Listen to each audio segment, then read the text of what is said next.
কিছুদিন আগে আমাকে একজনা জিজ্ঞাসা করছে জলসাতে, কি জিজ্ঞাসা করছে, বলছে আপনাদের সব ভালো, আপনাদের ভণ্ডামি বেশি মৌলভী সাহেবদের। যে কি ভণ্ডামি বেশি? বলছে আমরা ছোটবেলাতে শিখেছি আলিফ বে তে সে জিম হে খে, আমরা ছোটতে শিখেছি না? এখন আবার মৌলভী সাহেবরা ঢং করে বলছে আলিফ বা তা সা জিম হা খ। এটা কেমন হলো? হ্যাঁ, তাহলে আপনি কি করেন? বলছে আমি পেশা একজন প্রাইমারি স্কুলের টিচার। বললাম বাহ, তাহলে আগে আলিফ বে তে সে এটা ছিল, আপনার প্রশ্ন জেগেছে আলিফ বা তা সা এটা কেন হলো? আচ্ছা বলুন তো, আপনি লিচু বানান করুন, লিচু। তা বলছে লয় হস্যি চয় হস্যু লিচু। জি কেন? অ আ হর্ষই দীর্ঘ এতে লি বলে একটা অক্ষর আছে না, আছে না নেই? আমি বললাম মাস্টার মশাই তাহলে লি দিয়ে লিচু হলো না কেন, ল দিয়ে কেন হলো? হ্যাঁ, লি চয় হস্যু লিচু হবে, ল দিয়ে হলো কেন? উত্তরটা দেন। বলছে আপনাদের সঙ্গে কথা বললে তো পেঁচে লাগিয়ে দিবেন, পারা যাবে না। পেঁচে নয়, আপনার ভিতরে গাদা গাদা এরকম সিস্টেম রয়েছে যেগুলো মানুষ জানে তারপরেও বলতে পারে না। শুধু আপনার আলেমদেরকে দেখতে পান, শুধু আলেমদেরকে দেখতে পান, আর কাউকে দেখতে পান না। যে কথা আপনাকে বলছিলাম, আপনার ছেলে ওই শিক্ষায় শিক্ষিত হোক, কোনো আপত্তি নেই, তবে আপনার ছেলেকে বুঝে নিতে হবে যে কোরআন মাজিদের বিপক্ষে কথা বলেছে। বলছে মানব থেকে মানুষ হয়েছে, কি আশ্চর্য শিক্ষা! মাঝে সাঝে হাসিও পায়, খুব হাসি পায়। এই যে আমাদের বিভিন্ন মাস্টার মশাইদের ঘরে দেখবেন লাগানো আছে একটা ক্যালেন্ডার। প্রথমে একটা ছোট্ট মানুষ, হ্যাঁ, তারপরে দেখবেন একটা গড়িয়াল, তারপরে দেখবেন আর একটা মানুষের মতো দেখতে, তারপরে দেখবেন আর একটা, তারপরে দেখবেন আর একটা প্যান পড়া নেই, চামড়ার এরকম একটা হাফ প্যান মতো, তাই না, হাতে লাঠি, তারপরে দেখবেন মানুষ। মানে বোঝাতে চাই যে প্রথমে বাঁদর ছিল, তারপরে ওখান থেকে আর একটু হাইব্রিড বাঁদর হলো, ওর থেকে গড়িয়াল হলো, ওর থেকে আর একটু ইয়ে হলো, ওর থেকে বেনাদো হাতে এসে মানুষ হয়ে গেছে। এটা বোঝাতে চায় না? হ্যাঁ, ওদের মাথাতে কি মগজ নাই নাকি? ছি ছি ছি ছি, এগুলো কি করে মানুষ বুঝে এই বিজ্ঞানের যুগে? হ্যাঁ, বোকা মানুষ তো বুঝবে না। আপনার বাড়িতে একটা গরু আছে, দেশি গরু। আমি যদি অস্ট্রেলিয়ান একটা হাইব্রিড গরুর বীর্যকে এনে ডাক্তারবাবুর পরামর্শে যদি তার ভিতরে যদি পুশ করি, আচ্ছা বলুন তো, হাইব্রিড একটা গরুর বাচ্চা তার পেট থেকে পাওয়া যাবে কি যাবে না? যাবে, সম্ভব, অবশ্যই সম্ভব। কিন্তু আমি যদি একটা ঘোড়ার বীর্যকে নিয়ে যদি ওই গরুর জরায়ুতে যদি পুশ করি, আচ্ছা বলুন তো, ঘোড়ার বাচ্চা হবে সম্ভব না অসম্ভব? অসম্ভব, হতে পারে না। কারণ ওর পেটের ভিতরে ঘোড়ার সিস্টেম নেই, গরুরই সিস্টেম আছে। তাহলে মানুষ সব ওই করত। বানর একটা ভিন্ন প্রাণী, তার থেকে মানুষ হয় কি করে? তার থেকে অন্য জাতের বাঁদর হতে পারে। যেমন ঘোড়াতে আর গাধাতে মিলন করলে ঘোড়ার মতো একটু দেখতে হয়, গাধার মতো একটু দেখতে হয়, খচ্চর, এটা সম্ভব। কিন্তু বানর আর কোথায় মানুষ? এটা হয় কি করে? আল্লাহু আকবার। আপনার ছেলে এগুলো সব শিখুক, বানর থেকে মানুষ এটা আপনার বেটা শিখুক, কিন্তু আমার আপত্তি এই জায়গায় সাথে সাথে এটাও আপনার বেটা জানুক যে মানুষকে মাটির উপাদান দিয়ে তৈরি করা হয়েছে। তাহলে দুটোই বজায় থাকবে, এটাও থাকবে ওটাও থাকবে। শিক্ষিত মানুষদের সম্মান আমরা দিতে পারিনি, ইসলাম দিয়েছে। ইসলাম শিক্ষিত মানুষদের কত সম্মান দিয়েছে, এই দেখুন, আপনাকে শিক্ষার কত মর্যাদা দিয়েছে ইসলাম। আচ্ছা বলুন তো, বাড়িতে কুকুর লালন পালন করা এটা জায়েজ না না জায়েজ? না জায়েজ। নবীজি বলেছেন, কেউ যদি বাড়িতে ইচ্ছাকৃত যদি কুকুর যদি রাখে, প্রত্যেক দিন সকালে তার আমলনামা থেকে 2টি উহুদ পাহাড়ের সমান নেকি মাইনাস করে দেওয়া হবে। অনেক ধনী মানুষকে দেখতে পাওয়া যায় বাড়িতে ঢং করে বাড়িতে কুকুর পুষে রাখে, রাখে না? হ্যাঁ, ও জানে না যে ক্ষতি কি হচ্ছে, একে তো নেকি করতে পারে না, তারপরেও যে 50,000 দান করে নেকিটা হয়েছিল, কুকুর থাকার কারণে সাথে সাথে মাইনাস। চলবে না। তবে মুহাম্মদ সাল্লাল্লাহু আলাইহি ওয়াসাল্লাম একথা বলেছেন, প্রশিক্ষণ প্রাপ্ত কুকুর যদি হয় তাহলে তুমি তোমার বাড়িতে রাখতে পারবে, তোমার গরুর গোয়ালটা চৌকি দেওয়ার জন্যে, তোমার সম্পদকে রক্ষা করার জন্যে, তোমার বাড়িতে সিকিউরিটি হিসেবে কাজ করবে। প্রশিক্ষণ প্রাপ্ত শিক্ষিত কুকুর হলে রাখা বৈধ। কি বুঝলেন? মুহাম্মদ সাল্লাল্লাহু আলাইহি ওয়াসাল্লাম শিক্ষিত কুকুরকে পর্যন্ত মর্যাদা দিতে গিয়ে বলেছেন তুমি তোমার কাজে লাগাতে পারো। মানুষ তো দূরের কথা, কুকুরও যদি শিক্ষিত হয়, এটা আমার মালিকের মুরগি আর এটা পাশের বাড়ির মুরগি, এই জ্ঞানটা যখন তার থেকে যাবে তুমি বাড়িতে রাখতে পারো, প্রয়োজনে প্রয়োজনে রাখতে পারো। তার মানে বোঝা যায় শিক্ষিত মানুষের মূল্য শুধু আমরা দিতে পারিনি, মুহাম্মদ সাল্লাল্লাহু আলাইহি ওয়াসাল্লাম কুকুরকে পর্যন্ত দিয়েছেন যে যদি প্রশিক্ষণ প্রাপ্ত হয় তাকে তুমি প্রয়োজনের খাতিরে বাড়িতে রাখতে পারো। আমরা শিক্ষিত মানুষদের দিতে পেরেছি মর্যাদা? দিতে পেরেছি বলুন? দিতে পারিনি। অনেক সময় অনেক অভিযোগ স্লোগান সোশ্যাল মিডিয়াতে দেখতে পাওয়া যায়, যায় না? কি দেখতে পাওয়া যায়?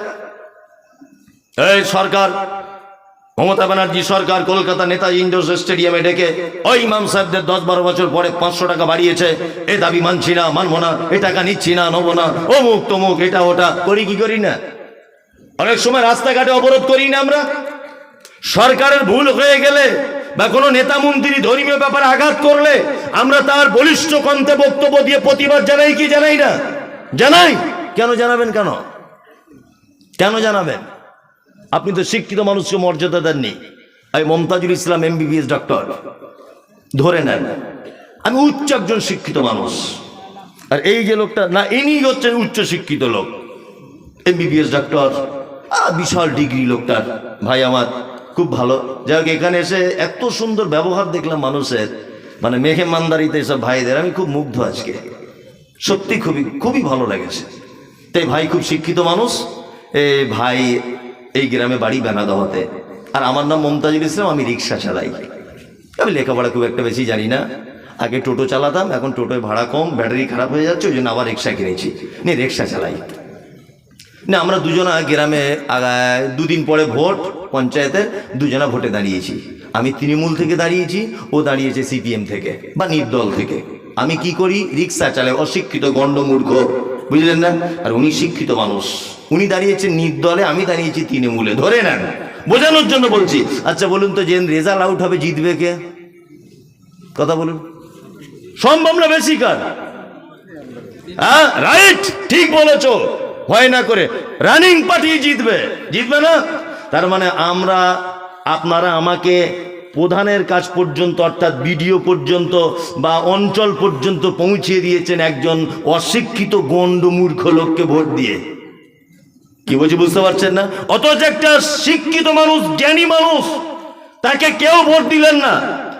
তাহলে এই লোকটা যখন MP ভোট হচ্ছে, MLA ভোট হচ্ছে, একটা চোর ভোটে দাঁড়িয়েছে, আপনি জানেন এলাকার 1 নম্বরের খুনি, কিন্তু রানিং পার্টিতে দাঁড়িয়েছে বলে ভোট দিয়ে দিলেন। অথচ একজন মাস্টার মশাই দাঁড়িয়েছে, ভদ্র মানুষ দাঁড়িয়েছে, নির্দলের প্রার্থী, একজনও ভোট দিলেন না। আপনি চোরকে পাঠিয়েছেন পার্লামেন্টে, ওর থেকে ভালো কিছু আশা করতে পারেন? পারেন বলুন? পারেন না।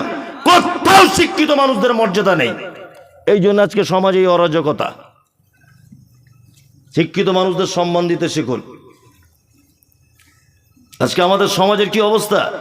শিক্ষা অধঃপতনে চলে যাচ্ছে। তার আরেকটা কারণ, আগামী জেনারেশন পঙ্গু হতে চলেছে। আপনাকে বলে দিলাম, এটা আগামী 2-10 বছরের শিক্ষা ব্যবস্থা পঙ্গু হতে চলেছে।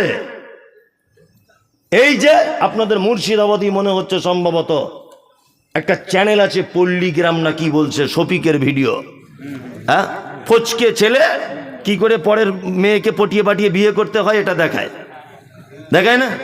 হ্যাঁ, আর কি করে বউ সাজতে হয় এটা দেখায়, কি করে পরের মেয়েকে এরকম করে গুতা দিতে হয় এটা দেখায় ওখানে, হ্যাঁ, কি করে কাকে চোখ মারতে হয় এটা দেখায়, কোমর দুলিয়ে মানে পেট বার করে ড্যান্স করতে হয় বাচ্চা ছেলেকে, এটা দেখানো হয়, দেখানো হয় না?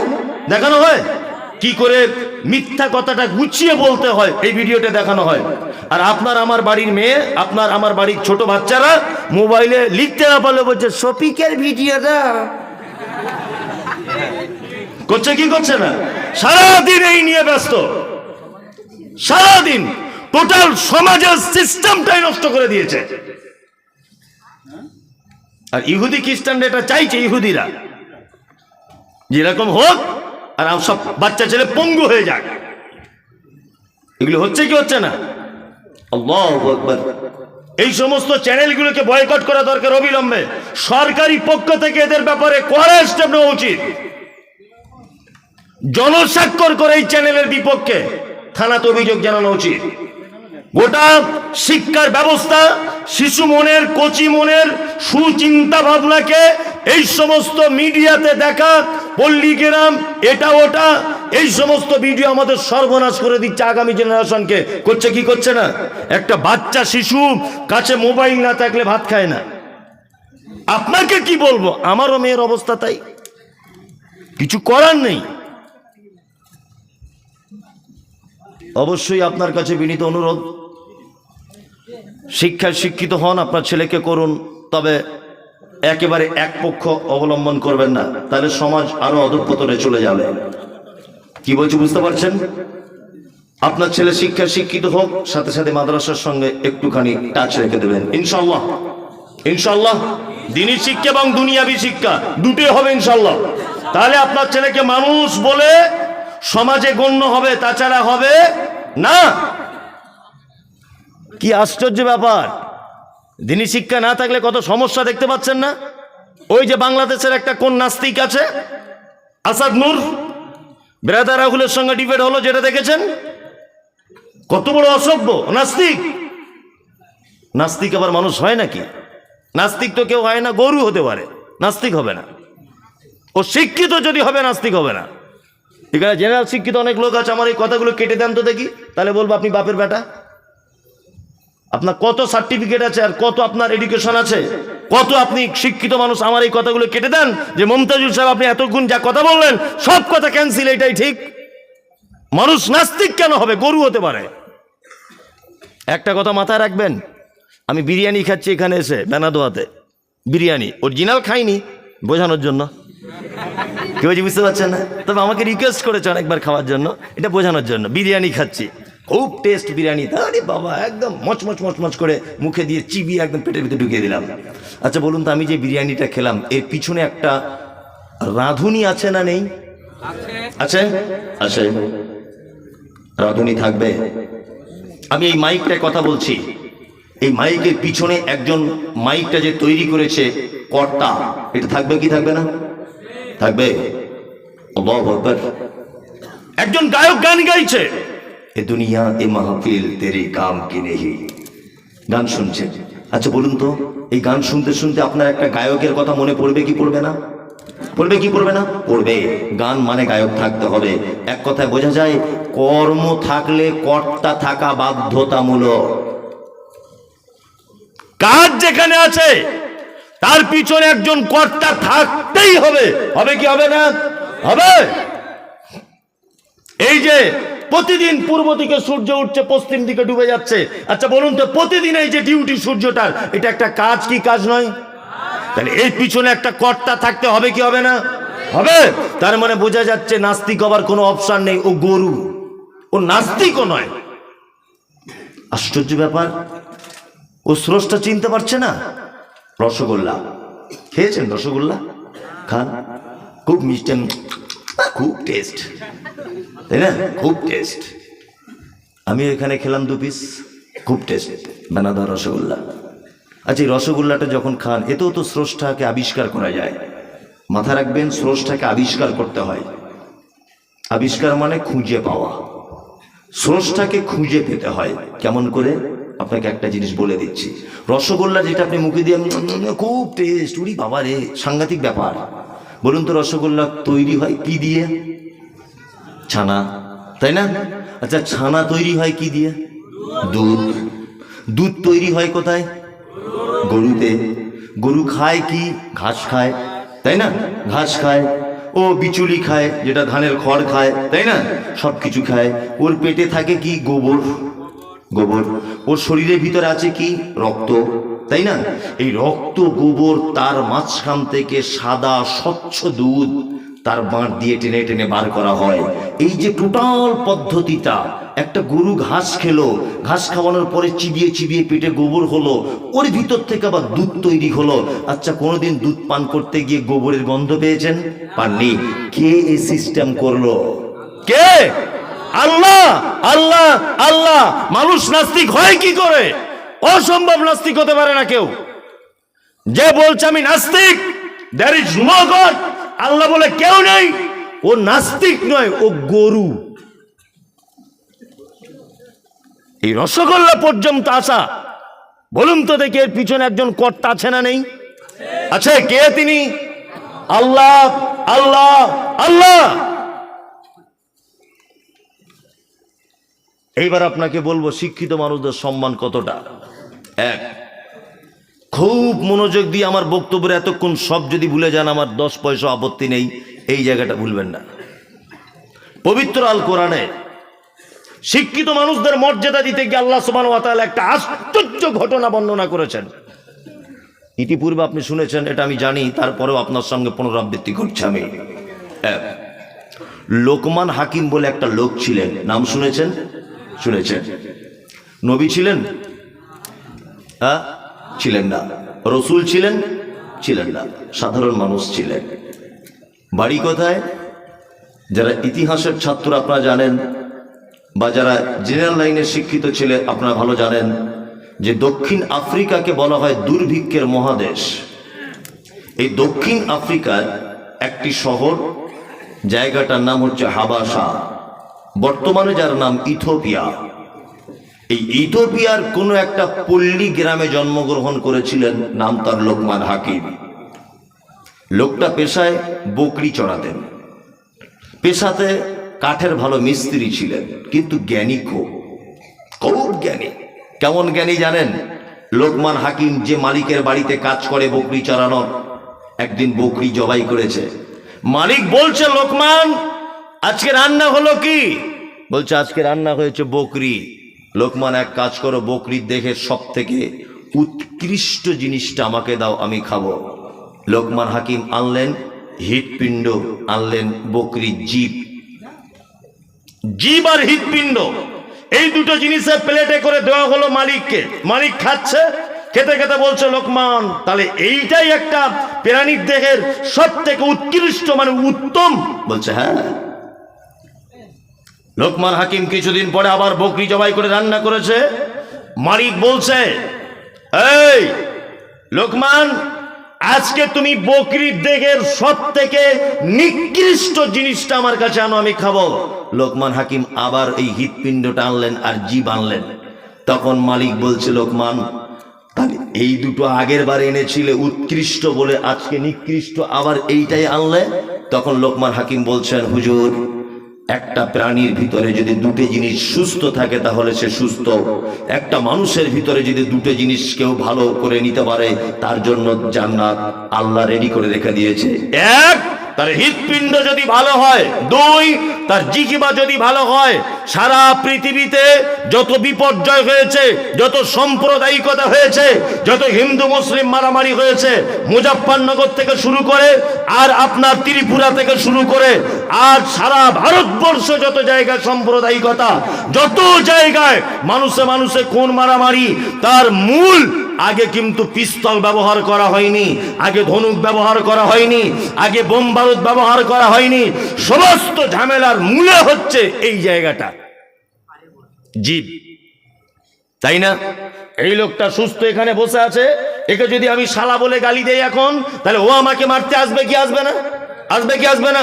তাহলে ও যে আমাকে মারলো, আমি আবার ওকে মারবো, মারবো কি মারবো না? তাহলে বলুন তো, সর্বপ্রথম দুজনের ভিতরে বিচ্ছেদ ঘটিয়েছে কে? এই যে শালা বলে গাল দিয়েছি তাই, মানে জীব।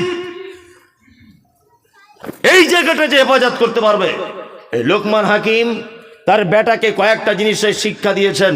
আপনার কাছে অনুরোধ, আল্লাহ সুবহানাহু ওয়া তাআলা লোকমান হাকিমের সেই শিক্ষাটাকে, তার বেটাকে দেওয়া শিক্ষাকে এত গুরুত্ব দিয়েছেন, এত মর্যাদা দিয়েছেন। লোকমান হাকিমের দৈহিক গঠন সম্পর্কে তাফসীরের ভিতরে বলা হচ্ছে, লোকটা ছিল মানে বেঁটে লোক, চওড়া, কালো, কুচকুচ কুচকুচ কুচকুচ করতো। আফ্রিকার লোক মানে ঠোঁটটা মাটির দিকে ঝোলা, কালো কুচকুচে লোক। এর থেকে আর একটা জিনিস বুঝে নেন, বংশ মর্যাদা আপনার মর্যাদা বাড়ায় না, বাড়ায়? বাড়াবে না। আপনি সুন্দর বলে আপনার মর্যাদা বাড়াবে? বাড়বে না। কোটিপতি লোক, আপনার মর্যাদা বাড়বে? বাড়বে না। কিন্তু আপনি শিক্ষিত মানুষ হলে আপনার মর্যাদা কে বাড়বে। লোকমান হাকিমকে আল্লাহ তাআলা একেবারে টেনে নিয়ে চলে এলেন পবিত্র আল কোরআনুল কারিমে। আশ্চর্য ব্যাপার, লোকমান হাকিম তার বেটাকে শিক্ষা দিচ্ছেন। সেই শিক্ষাটা আমি এবং আপনি কাল সকাল হতে হতেই আমার বেটাকে আর বেটিকে দেবো ইনশাল্লাহ। ইনশাল্লাহ বলুন, ইনশাল্লাহ। এক, লোকমান হাকিম তার বেটাকে বলছেন, ওয়াইজ ক্বালা লুকমান লিইবনিহি ওয়া হুয়া ইয়াইযুহু ইয়া বুনাইয়া লা তুশরিক বিল্লাহ ইন্নাশ শিরকা লাযুলমুন আযীম। লোকমান হাকিম তার বেটাকে বলছে, লোকমান যখন উপদেশের ছলে তার পুত্রকে বলেছিলেন, হে আমার পুত্র, আল্লাহর সঙ্গে কাউকে কোনোদিন শরীক করে দিও না। আপনার পরিবারকে, আপনার বেটাকে, আপনার বেটিকে, আপনার স্ত্রীকে, আপনার মাকে, আপনার বোনকে, আপনার বাপকে যদি জাহান্নামের আগুন থেকে যদি বাঁচাতে চান, তাহলে আপনার পরিবারকে সর্বপ্রথম যে শিক্ষাটা দেওয়া লাগবে সেটা হচ্ছে কি? শিরক। শিরক থেকে দূরে চলে এসো। পৃথিবীতে যত পাপ আছে শিরকের থেকে আর বড় কোনো পাপ কি নাই। শিরক কাকে বলে এটা আমি বলেছি অনেকবার, তারপরে আপনার স্মরণে নেই। আজকে ডাইরেক্ট শুনে যান। আল্লাহর যে ক্ষমতা আছে, এই ক্ষমতা পৃথিবীর অন্য কারো আছে এটা মনে করা শিরক। কি বলছি বুঝতে পারছেন? আল্লাহর যে ক্ষমতা আছে, এই ক্ষমতা পৃথিবীর অন্য কারো আছে এটা মনে করা শিরক। রুজির মালিক কে? হায়াতের মালিক? মত আল্লাহ। রুজির মালিক আল্লাহ, কিন্তু ওই বেলডাঙ্গা বড়ুয়ার মোড়ে একটা দোকান আছে খুব ভালো, দোকানের পাল্লার তলাতে দেখছি একটা তাবিজ ঝোলানো আছে, বলছে বেচা কেনা বেশি হবে। আছে না? আছে। গাড়ির ড্রাইভার নতুন গাড়ি কিনেছে, তাবিজ করে ল্যামিনেশন করে ঠিক ড্রাইভারের সামনে দেখছি টাঙানো আছে। আছে না নেই? আছে, আছে। দোকানদার দোকান খুলেছে, ফার্স্ট কাস্টমার গিয়ে বলছে, ভাই ধারে 5 টাকার মুড়ি দাও। বলছে আস্তাগফিরুল্লাহ, এখনো বউনি হয়নি আর ধারে মাল। বলে কি বলে না, ধারে দিলে তোমার ক্ষতি কি? ড্রাইভার গাড়ি চালাতে চালাতে সামনের দিক দিয়ে একটা বিড়াল চলে গেছে, ক্যাক করে ব্রেক মেরে একদম ছ্যাট করে দাঁড়িয়ে গেল। মানে মরে ড্রাইভার না প্যাসেঞ্জার এটা দেখার দরকার নাই, বিড়াল চলে গেছে সর্বনাশ করে দিব। তো বিড়ালের 10 পয়সাও কোনো দাম নাই। আছে। দোকানদার দোকান খুলেছে, সকালবেলাতে ঝাড়ু দিতে হবে, ধূপবাতি জ্বালাতে হবে, তারপর কাস্টমারকে মাল দিতে হবে, তাই না? এই ঈমান আমাদের আছে না নেই? আছে। ও তো ধূপ, ও 10 পয়সাও কোনো দাম নেই। ও তো গোবর দিয়ে আর কাঠের গুঁড়ো দিয়ে তৈরি হয়, ওর 10 পয়সাও কোনো দাম নেই। ও তোমার দোকানের ভালো মন্দ কি করে দিতে পারে? করে দিতে পারে? রুজি কার পক্ষ থেকে আসে? কার? আল্লাহর। অনেক মানুষ বলেছে পরিশ্রম করি বলে আজকে এই জায়গায় পৌঁছাতে পেরেছি। ঘোড়ার ডিম। পরিশ্রম করেছো বলে এই জায়গায় তুমি পৌঁছেছো। পরিশ্রম করলে সম্পদ বাড়ে? কে তোমায় বলেছে? পরিশ্রম করলে যদি সম্পদ যদি বেড়ে যেত, তাহলে বনের রাজা সিংহ না হয়ে গাধা হতো। গাধা, গাধা বেশি পরিশ্রম করে, সারাদিন মালিকের বোঝা বইছে। বইছে না? সারাদিন মালিকের বোঝা বইছে। আর বনের সিংহ কোনো কাজ নেই, দাদাগিরি মেরে বেড়াচ্ছে বনের ভিতরে। তার মানে বোঝা যায় শুধু আপনার পরিশ্রমের সফলতার মাপকাঠি নয়, উপর থেকে 50,000 বছর আগে যেটা সিলেক্ট করে দেওয়া হয়েছে ওইটার উপর আপনাকে দাঁড়িয়ে থাকতে হবে। শিরক মারাত্মক বড় পাপ। ছোটখাটো শিরক আছে, বড় শিরক আছে। বড় শিরক মানে হচ্ছে ওই যে দেখতে পাচ্ছেন সোশ্যাল মিডিয়াতে সব মাজারে গিয়ে, কবরে গিয়ে, বট গাছের তলায়, আম গাছের তলায় সেজদা দিচ্ছে মানুষ, দেখতে পাচ্ছেন? কি আশ্চর্য ব্যাপার। আবার বলছে আমাদের পীর সাহেব জীবিত অবস্থায় যা পাওয়ার ছিল মরার পরে পাওয়ার আরো বেড়েছে। আশ্চর্য ব্যাপার। বলছে পীর সাহেব জ্যান্ত অবস্থাতে যে পাওয়ার ছিল ওর মরার পরে আরো পাওয়ার বেড়েছে। তাজ্জব ব্যাপার। শিরক 2 ভাগে বিভক্ত। এক হচ্ছে শিরক আকবার আর এক হচ্ছে শিরক আসগার। একটা হচ্ছে বড় শিরক, একটা হচ্ছে ছোট শিরক।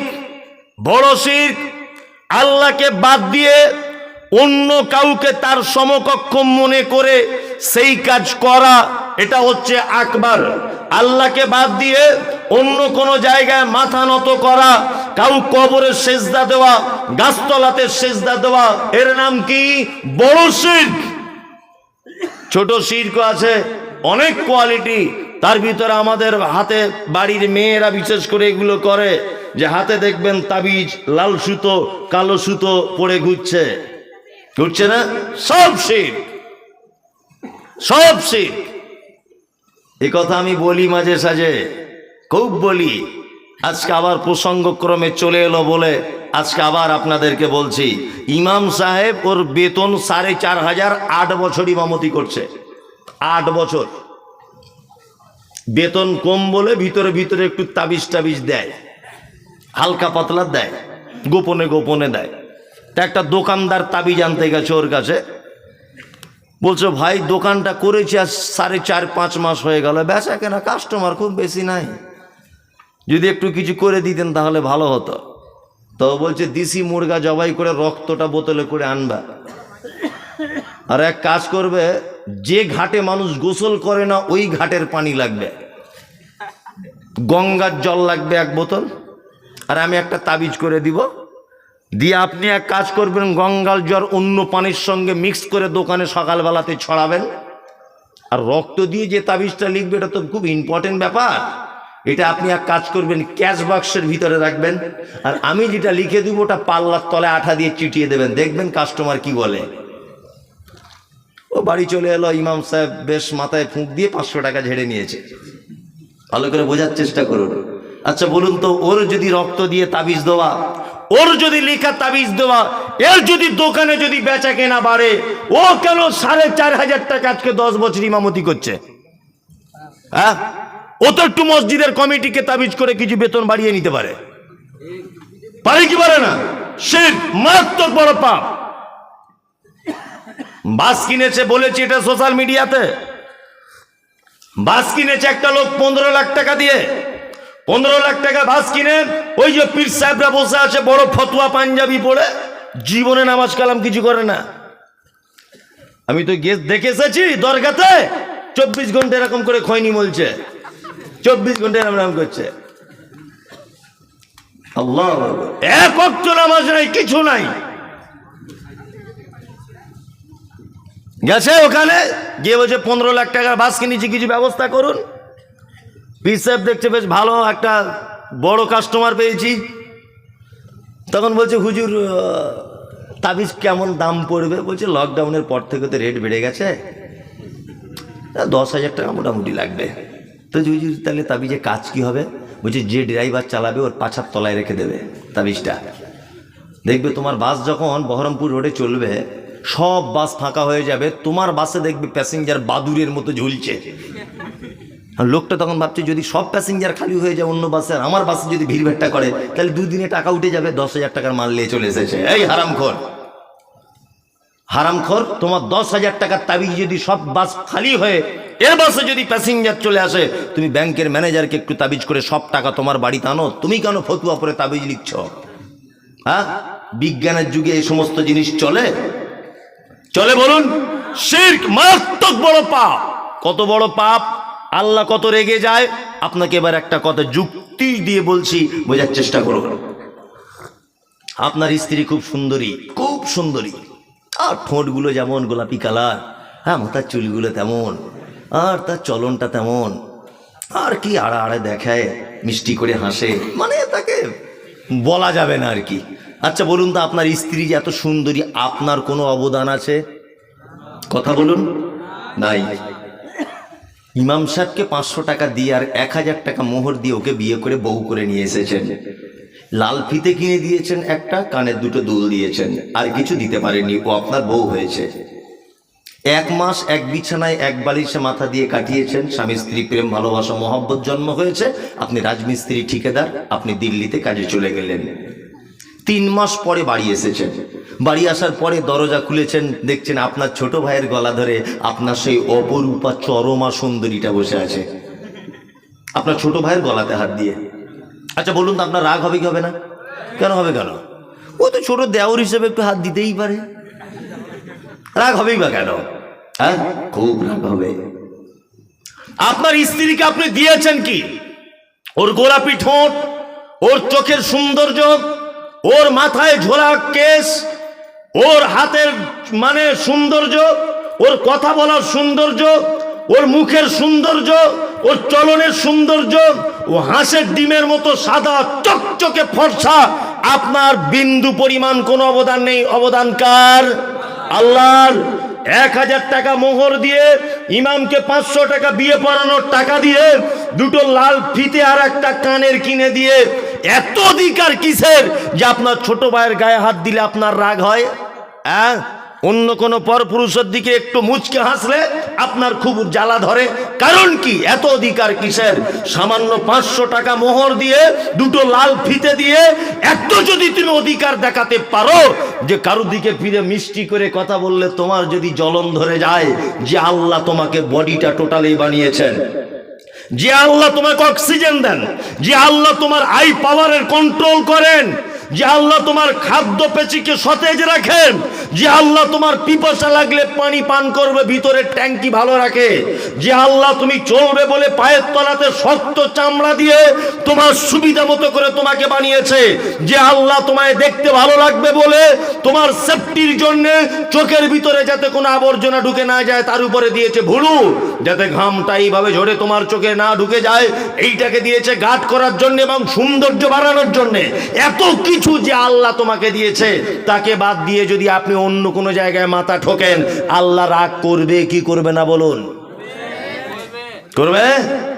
দুটো লাল ফিতে কিনে যদি বউ অন্য কারোর দিকে হাসি মেরে কথা বললে যদি রাগ হয়, যে আল্লাহ টোটাল বডিটা, টোটাল সম্পদ আপনাকে দান করেছে, তাকে বাদ দিয়ে যদি আপনি কোনো কারো কাছে যদি চাওয়া পাওয়ার জন্য যান, তাহলে এটা শিরক, শিরক, শিরক। আল্লাহ এত রাগান্বিত হবেন, আপনি প্রস্তুত থাকুন, আপনি অচিরেই ধ্বংসের পথে চলে যাবেন। আল্লাহ তাআলা বলেন, ইত্তাবিউ মা উনজিলা ইলাইকুম মির রাব্বিকুম ওয়া লা তাত্তাবিউ মিন দুনিহি আউলিয়া কালিলাম মা তাযাক্কারুন। আল্লাহ বলছে আনুগত্য করো, তোমরা কি করো? মেনে চলো মা উনজিলা ইলাইকুম মির রাব্বিকুম, রবের পক্ষ থেকে যেটা অবতীর্ণ করা হয়েছে, ওয়া লা তাত্তাবিউ মিন দুনিহি আউলিয়া, তোমরা আনুগত্য করো না মিন দুনিহি আউলিয়া, আল্লাহকে বাদ দিয়ে কোনো ওলি আউলিয়াকে। চলবে? অলি মানে কে? অভিভাবক।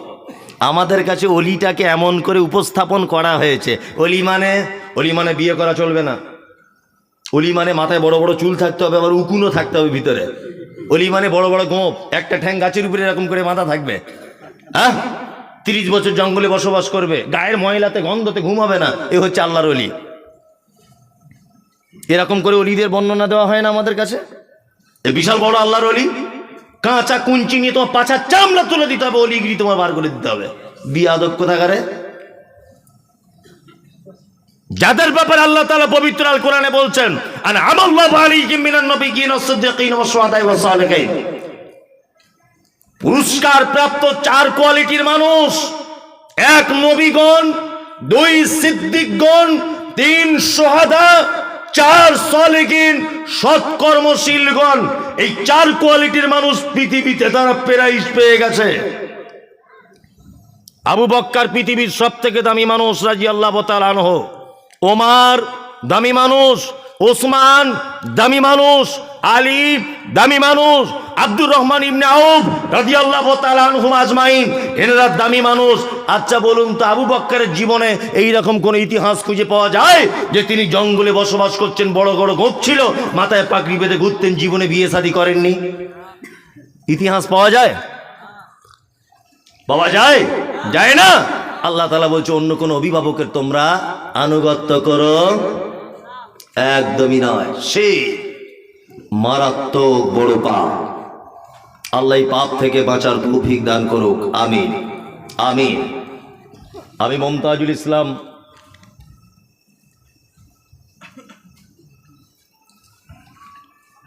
আচ্ছা বলছি পড়ে, এই মমতাজুল ইসলাম আপনাকে আরো একটা কথা বলে দিয়ে যাচ্ছি।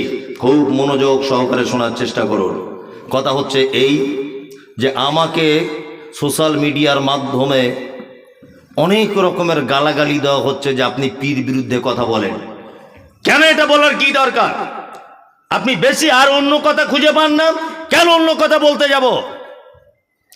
মুহাম্মদ সাল্লাল্লাহু আলাইহি ওয়াসাল্লাম মক্কাতে ছিলেন 13 বছর। কত বছর? 13 বছর তার বক্তব্য ছিল শিরক, তাওহীদ প্রতিষ্ঠা করা। আর মদিনাতে ছিলেন 10 বছর। 10 বছর তিনি শুধু নরম সুরে মানুষকে জান্নাত জাহান্নাম এটা ওটা হুকুম আহকাম এগুলো বর্ণনা করেছেন। 13টা বছর মূল তিনি দাওয়াত দিয়েছেন মক্কাতে শিরকের দাওয়াত দিয়েছেন, শিরক থেকে মানুষকে হটিয়ে আসার দাওয়াত দিয়েছেন 13টা বছর। আমাকে বলছে হিন্দু ভাইরা দুর্গা পুজো করে, তাদের বিরুদ্ধে বলতে পারেন না? হিন্দু ভাইরা কালী পুজো করে, আপনি তাদের বিরুদ্ধে বলতে পারেন না? আরে হিন্দু ভাই তো জন্মসূত্রের স্বীকৃতি প্রদান করেছে যে আমি একজন হিন্দু। খ্রিস্টান সে জন্মসূত্রের স্বীকৃতি প্রদান করেছে আমি একজন খ্রিস্টান। বৌদ্ধ জন্মসূত্রের স্বীকৃতি প্রদান করেছে যে আমি একজন বৌদ্ধ। ইহুদি জন্মসূত্রের স্বীকৃতি প্রদান করেছে আমি একজন ইহুদি। আল্লাহ সুবহানাহু ওয়া তাআলা বলেন লাকুম দীনুকুম ওয়ালিয়া দিন। যার ধর্ম যার দিন তার কাছে, যার দিন তার কাছে। তার মানে বোঝা যায় হিন্দুর বিরুদ্ধে আমার বক্তব্য দেওয়ার কোনো প্রয়োজন নেই, কারণ সে তো নিজের স্বীকৃতি দিয়েছে জন্মসূত্রে আমি একজন হিন্দু। তার মানে সে শিরক করুক, সে ভুল করুক, সে মুশরিক হোক, সে জাহান্নামে যাক, সে দেবদেবীর ইবাদত করুক, সে গাছের পূজা করুক, বাছুরের করুক, অগ্নি পূজা করুক, সূর্যের পূজা করুক, আমি মুমতাজুল ইসলাম আমার কোনো রকমের বলার প্রয়োজন নেই। কিন্তু তোমার বিপক্ষে আমাকে বলতেই হবে। তুমি যে নিজেকে মুসলিম বলে দাবি করছো, তুমি নিজেকে মুসলিম বলে দাবি করে আবার মাজার করে বসে আছো কেন? ইনশাআল্লাহ দোয়া করবেন। এই মুমতাজুল ইসলাম আপনাকে বলছি, সোশ্যাল মিডিয়া সাক্ষী, আরো অনেক মানুষ সাক্ষী, যে জায়গাতে পীরেদের আখড়া, পীর ছাড়া কিছু বুঝতো না, শিরক ছাড়া যারা কিছু বুঝতো না, সেই রকম জায়গাতে পর্যন্ত আল্লাহ ইসলামের সঠিক দাওয়াত পৌঁছে দিয়েছে। মেদিনীপুরে প্রোগ্রাম করতে গেলাম, মেদিনীপুরে প্রোগ্রাম করতে গেলাম, যে লোকটা আমার গাড়িতে ইট মেরেছিল,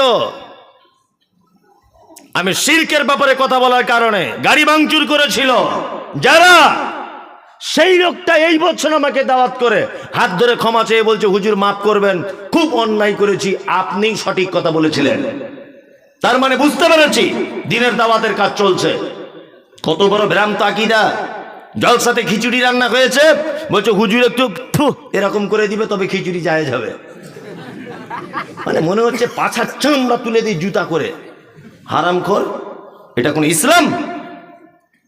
বিয়াদবির জায়গা পাও না, একদমই নয়। ইনশাআল্লাহ আগামী দিন শিরক বেদাত মুক্ত সারা বাংলাতে সঠিক ইসলাম, সঠিক হাদিস, সহিহ হাদিস এবং কোরআনের বাণী প্রচার হবে ইনশাআল্লাহ। ইনশাআল্লাহ সমস্ত পশ্চিম বাংলায় বক্তাদের কাছে এটা আমার অনুরোধ, যতক্ষণ পর্যন্ত বক্তব্য দিবেন অন্তত পক্ষে 20 মিনিট শিরকের ব্যাপারে আলোচনা করবেন। সমাজ সর্বনাশ করে দিয়েছে যে পাপ। আল্লাহ আমাদের সকলকে শিরক মুক্ত সমাজ গড়ার তৌফিক দান করুক, আমিন।